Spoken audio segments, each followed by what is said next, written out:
At North Shore, we use the MedFusion 3500 syringe pump for mainly propofol infusions and also some others like Remy, Neo, Precedex, etc. Turn it on by the blue power button. Takes about 30 seconds to warm up. To attach the syringe, put the flange in the black plastic disc on the side of the pump.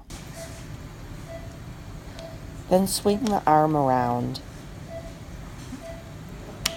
and then squeeze to put the end on the back of the syringe.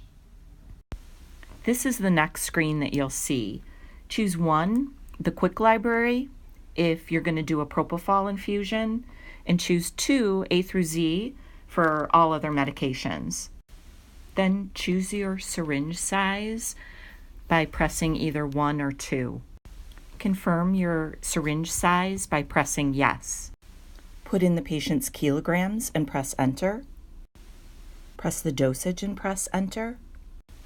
Then press the green start button to start the infusion. You'll know it's infusing because the green lights will be moving. You can bolus from this button or just take the syringe off and push, which is faster. And that's our syringe pump.